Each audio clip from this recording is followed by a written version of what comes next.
I want to ask you a few questions about economic opportunities at the Department of Agriculture. While I understand you have an extremely diverse mission, and it's amazing sometimes to hear the entire line of questioning from rural electric development to nutrition programs. And I sometimes get concerned when we try to add more social missions onto the organization. I would be very concerned if we added drug testing and thought that that was a vehicle for SNAP recipients to get more care, because just as you mentioned, I represent a very rural state. There's not enough treatment out there already. We know a lot of people who need that treatment.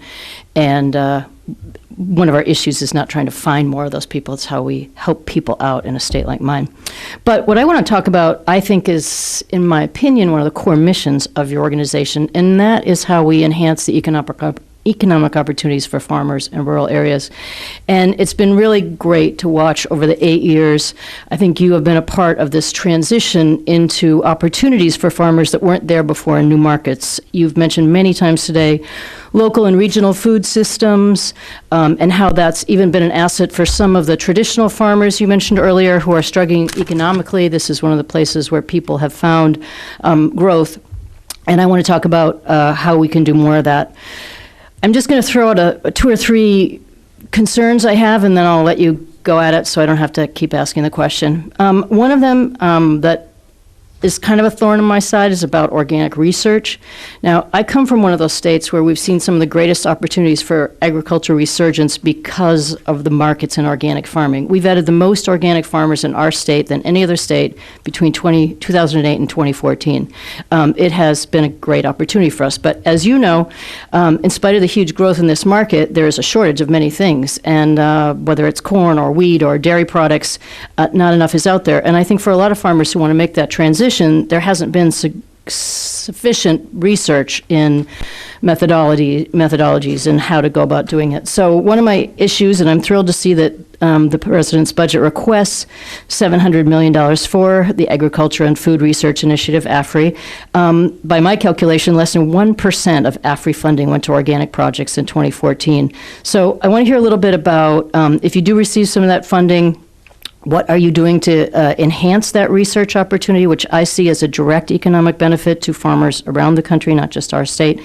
And what else could you be doing besides AFRI to better serve organic farmers? And I want to throw something in there. I know one of your goals has been around lowering the age of our farmers. That's a big challenge that you've talked about, and certainly how we enhance beginning and new farmers. Again, I'm one of the people, I represent the oldest state in the nation, but the number of young farmers in our state, aged 34 and younger, grew by 40% in the last decade. So we see these great opportunities, and one of the challenges that we're seeing is what's happening in many states is that they get started, but when it comes to scaling up, there are big challenges. You can start as a small farm, maybe you sell out the back door, you go to a farmer's market, but then when you want to get into wholesale or other markets, those are some of the challenges. So I want to hear if there are any ways that you think the Beginning Farmer and Rancher Development Program could be used to help mid-sized farmers scale up, or are there other USDA programs that could help with that initiative? And just to throw one last thing in there, because I'm going to run out of time,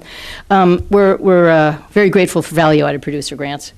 And one of the challenges that our farmers have is around the notice of funding availability.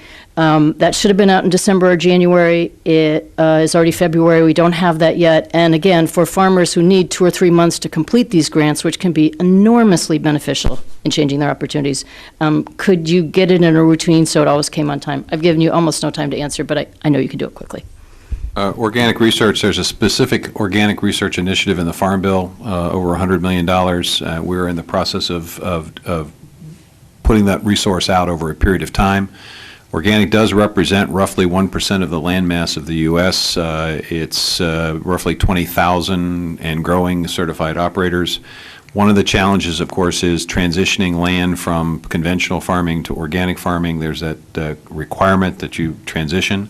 I think if there's future focus, it should be on trying to figure out ways in which we can assist that transition period. There really isn't much in the form of assistance in that respect. There are a couple of, you got a CRP transition program that helps beginning farmers get involved, but there's very little in that space, and that's one place I would say. We have helped in expanding risk management tools. We've developed a price election option for 70 organic crops. We have provided contract provisions in risk management for organic crops. We have created the research initiative. We have created the microloan program, which can transition into our long-term operating and ownership loan programs, because we give the farmer the ability to create the experience that will allow them to qualify for the larger loans. We have worked on expanding growing seasons with high tunnel houses, over 15,000 of those. We've looked for ways in which we can expand market opportunities through food hubs, farmers markets, and we've also had equivalency agreements with South Korea, Japan, EU, Canada, and Mexico. We're working on one with Mexico. So we are really engaged in this space, and we'll continue to look for ways to provide help and assistance. But we've tried to focus this on a holistic, comprehensive approach.